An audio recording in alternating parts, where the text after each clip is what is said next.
So I'm just waiting on a couple of guys joining, folks. But I want to. There's a couple of juniors in my club here and young anglers, and they're pretty new to fly tan. So there's certain flies they're doing very well in tan, but as the saying goes, a picture paints 1,000 words. So we're going to be doing.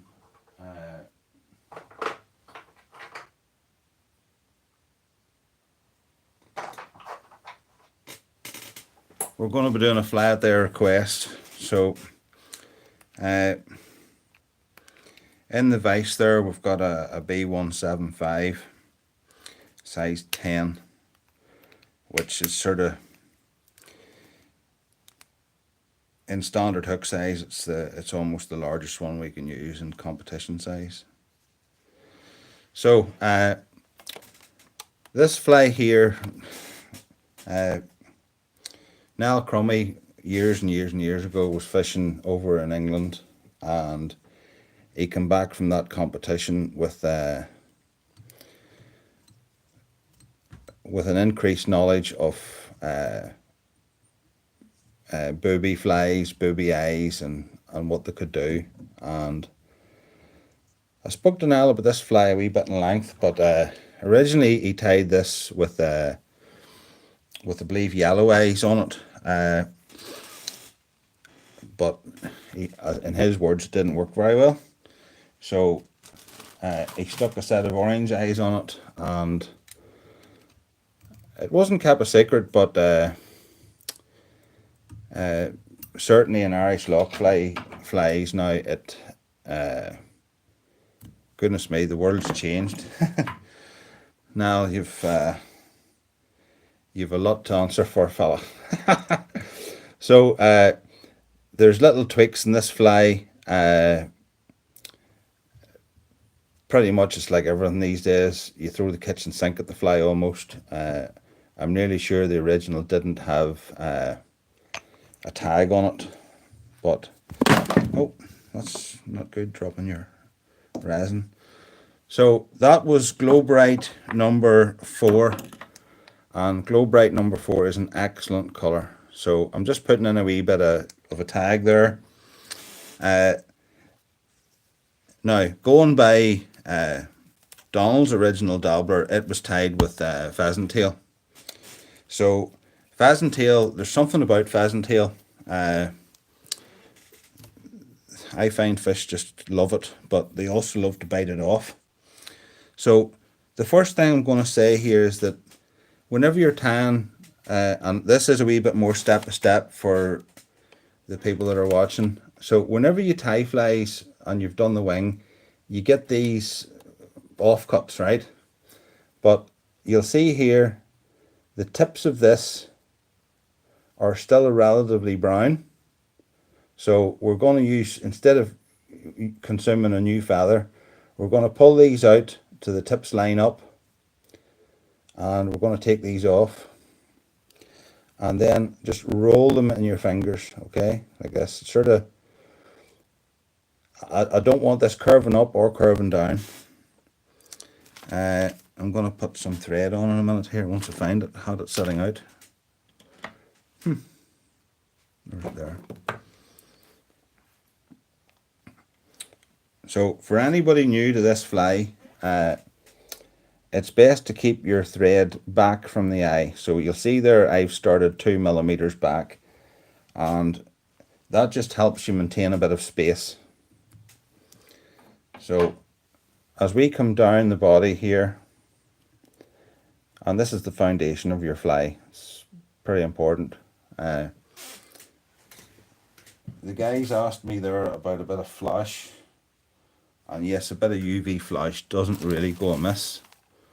So I've got a big hank of this stuff here. You can use flash or the crinkly flash. This is a more crinkly one. If you don't have a big hank of this, you can use some, even just angel hair or crystal hair as they call it. So I've got a few, like literally this stuff here, that's even too much. So I'm going to half that again and take out just 2 fibers. So set that wee bit of stuff to the side to be brushed up later. So in here, I'm just putting in 2 strands and then folding it over, and I'm going to chop this.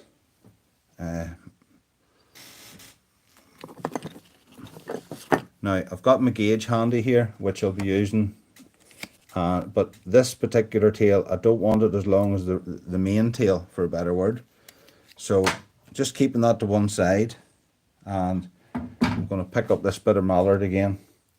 So the best trick with this is tie it in long. So this is obviously way too long, probably more in kin to how the flies used to be tied years ago. So you'll see this is way too long for the gauge, and if you're trying to tie international standards, then just pull it in until it fits.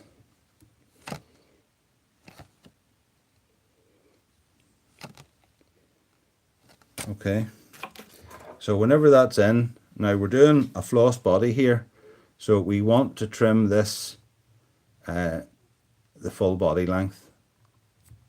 Okay, now the rib, I'm going to be using this. Now this is hot orange. You can also use hot red or any of those sort of colors. And again, on the way back down again, now this is particularly important for palmered flies like this.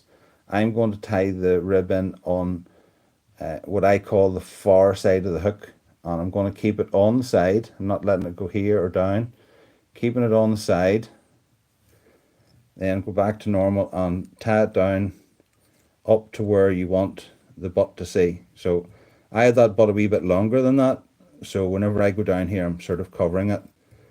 Now I'm going to go up the body in like 3 very fast turns, and this is a spool of claret floss. Okay, and it's not fly tying floss as such. It's I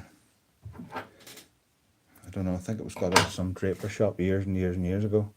So at the head here, I'm again doing a loose pinch and loop and pulling it in, leaving that bit of space at the front, and then I'm going down. Now the floss is very thin, so it doesn't really matter what side you put it on. So I've now completed the body. So what I'm looking at here is it's a little bit thicker at the base than it is the front, so I'm going to go up here and down again. But remember, we're using floss, so during the tan of the floss we can look for any irregularities and even them out. So I've always found it's easier to wind on floss with the hook upright. I think I can miss the point easier. I don't know why that is, but that's just me. So if you're lucky enough to have a rotary vise, that's happy days. If you don't, just do it the other way and be careful. So I'm going up and down here. I'm not trying to make a big fat body, but I'm looking here to even out the turns. So again, there's going to be a big bushy hackle in this, so that's the floss in. Okay, and now this here is,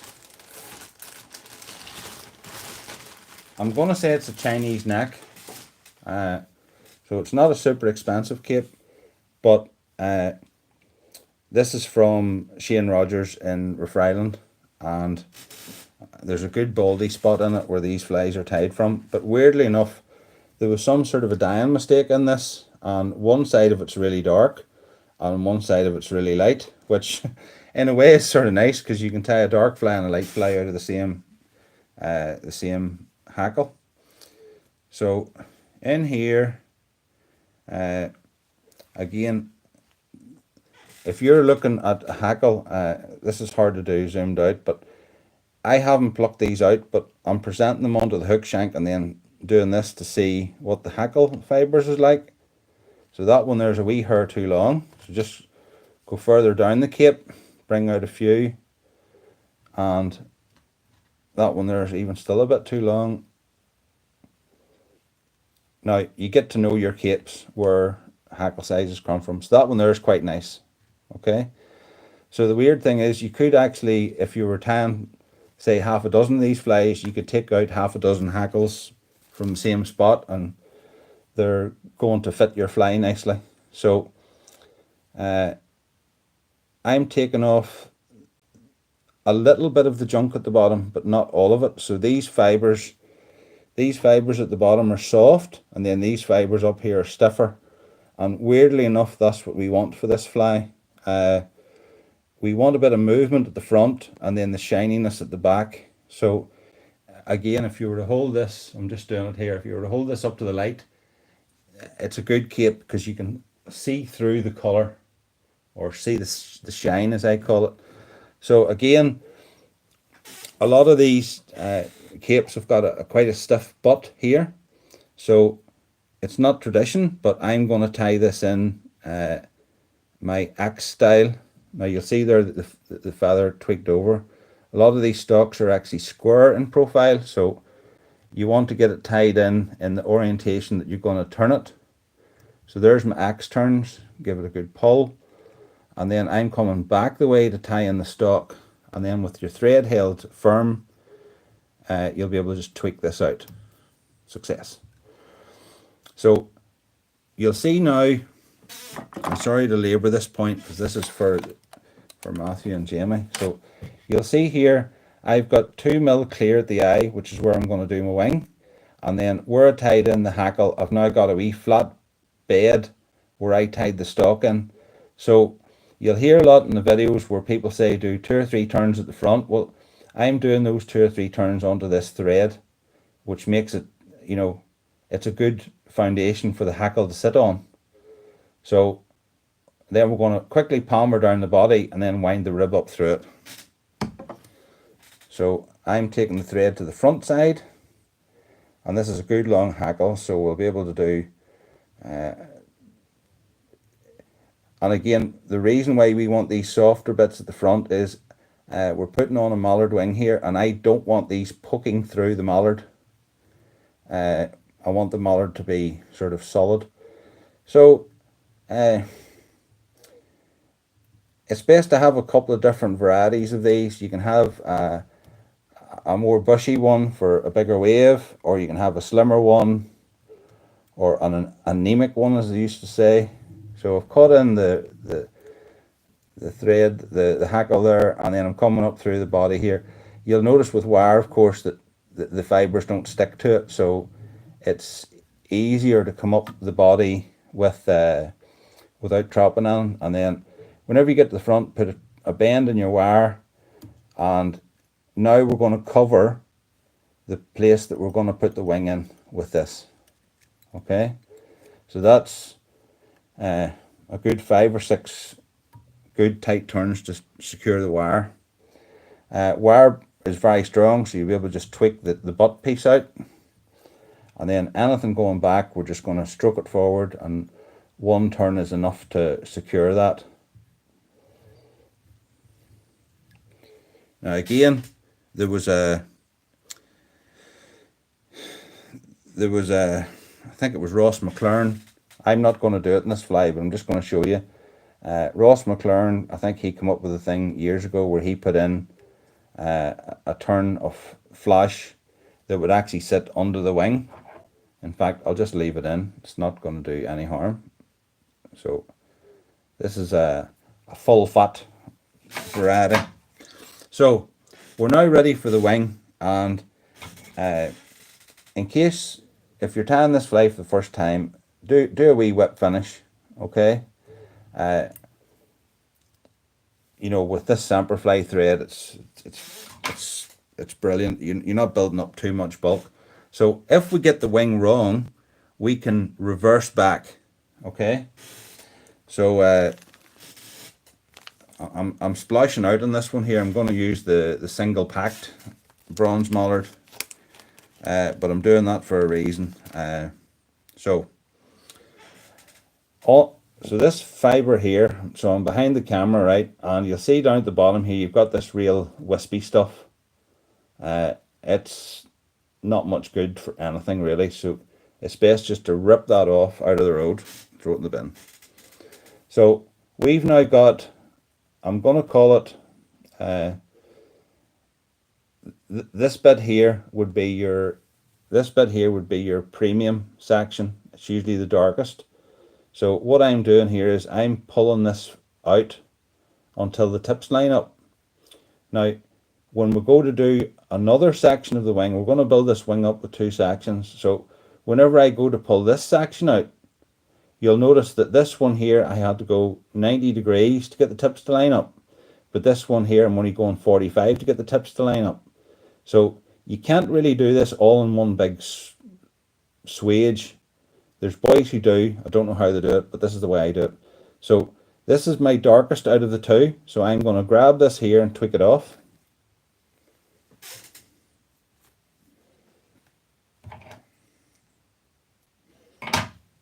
So I actually split it there, but it's not going to matter. So I'm just going to set these two pieces back together again and give it a couple of strokes, and you'll see the fibers rejoining. Okay, it's a rolled wing anyway, so this is section number 1, and I'm setting that onto my desk, dark side down. And then we're going to go to the next section, and as I said, this one here, I'm only going to have to go to 45 degrees to make the tips line up, and this is section number 2.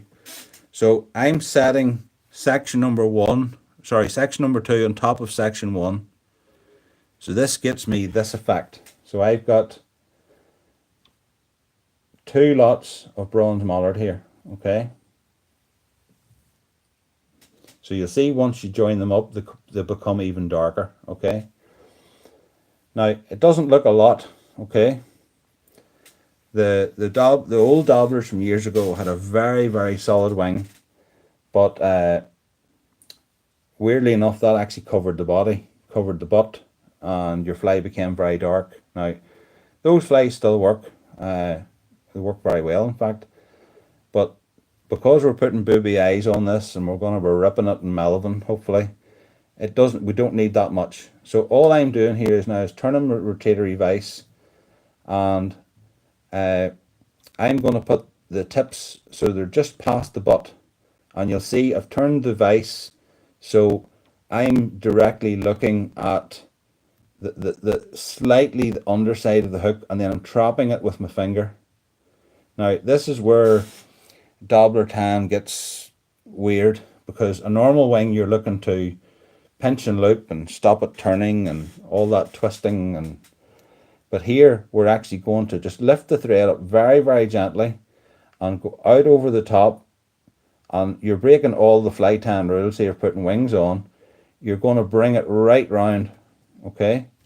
So you'll see now the wing has split, and I'm going to encourage it to split even more by pushing it all the way around. Now there's a little gap here at the bottom. Now on the gold dabbler I leave that gap, but here we're just going to use again this little waste piece. So I'm just going to take that out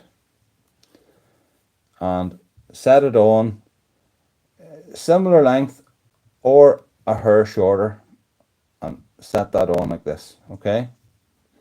So you'll see now there we've got a wing all the way around, okay? And this is where the space at the front that we had really helps. So we're going to go in here and snip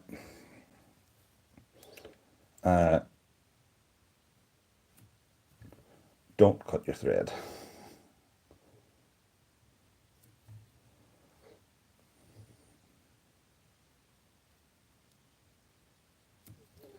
So you'll see there we've got all these butts showing here, right? So don't worry about them in the slightest, but I'm going to enhance this wing a little bit more. I think I've seen one lying on the floor. I did.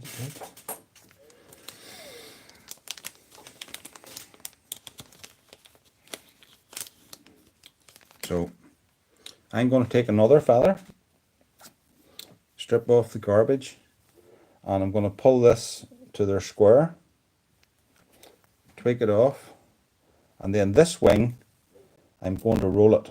So you take about sort of dark onto light, so 3 mil, 3 mil, 3 mil, and then wrap the back one underneath. So this is now just rolled, a rolled section, and I'm going to set this on top, and I'm going to make this slightly longer, right? So this one here, I'm not doing a pinch and loop, I'm doing like a pinch and clamp. I'm just holding it down. I'm not worried about trying to keep it as a pure wing as such. And this just gives the fly, I'm going to say, a more traditional look. And then we're going to snip this off. So, Mr. Crummy. So, this is a block of, I think it's Uphaven foam or Kindale foam, I can't really remember. And I've cut it out with the Uphaven foam cutters. I've then trimmed it and stuck it in the oven. So the best way to tie in booby eyes is to put one turn around them on the thread, and you'll see there that my initial guess wasn't exactly in the middle. So just, now sometimes these have a habit of going poing out, flying away on you.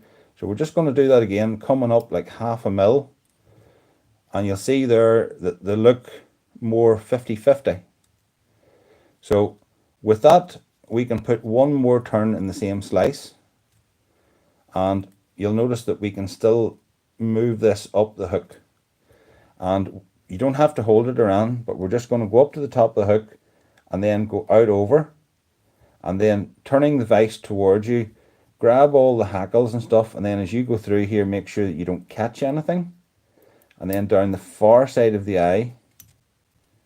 This is so difficult with the camera. And then up, and then down the far side of the eye. Don't worry, super glue is our friend here, folks. So then we're just doing like up and over, down and over.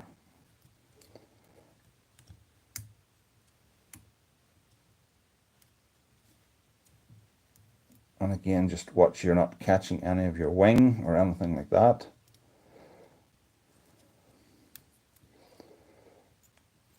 And then put a turn or two at the front so we just have a look. And again, it always has the tendency to want to fall off. So there's a fix for that by putting in a 1/2 hitch. But once you put that in, it's hard to go back. So at this stage, you can tilt the fly up a wee bit in your vise, and then let's have a look. So those eyes look even.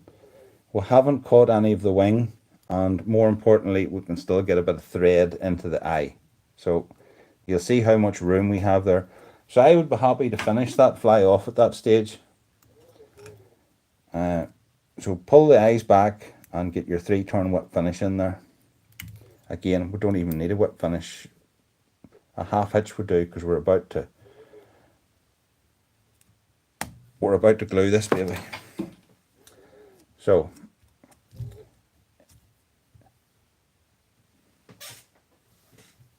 there's many different varieties of super glue out there. I actually use this stuff from Worth, Ireland, because I'll just show you the lid of the bottle. So basically it comes with this wee stub, and as you wind the stub back, it goes into the bottle. And then on a hook, an old hook thing, I'm just going to put a wee tiny, probably about the size of a match head, onto that. And then I'm closing my bottle. So the bottle's done. And then with the dubbing needle, I'm just going to pick up a little bit of this and put it in below. And then I'm also going to separate a wee bit more glue, separate the booby eyes. I'll try and turn the camera a bit more. Separate the booby eyes and get a bit right in on that thread. going to put a bit more in there actually.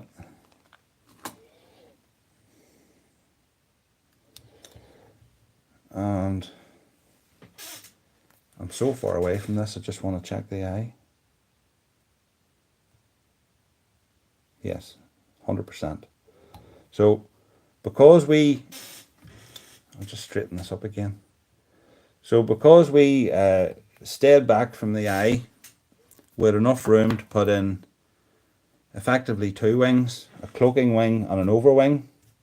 And we also put in a bit of flash, and we still had room to get the booby eyes in. And we have Nell Crummy to thank for forever changing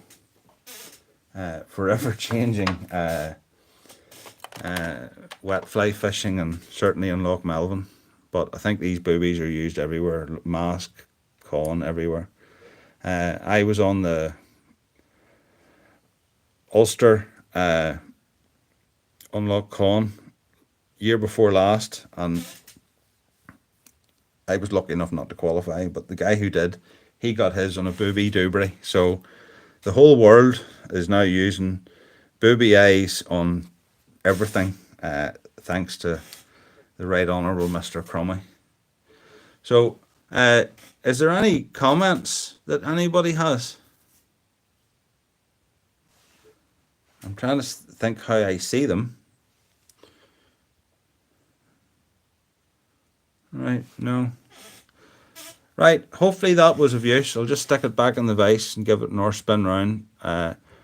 You'll probably see a wee bit of the UV trimming out on that, and I'll also turn off the main light here, and I'll zap it with my UV torch. So you can see there the UV in the wing, and you can see that butt really glowing. Eventually somebody's going to make, I hope the fly tan world is listening, but I hope somebody's eventually going to make booby eyes that are also fluorescent. So that would be something new if we had fluorescent booby eyes. That would be that's the next thing. You heard it all here. So tight lines, everybody, and I hope you enjoyed that little video. I apologise that it was a wee bit longer than normal, but it was designed for somebody that is progressing from intermediate level to a little bit more advanced. And I hope it helps everybody. Thank you.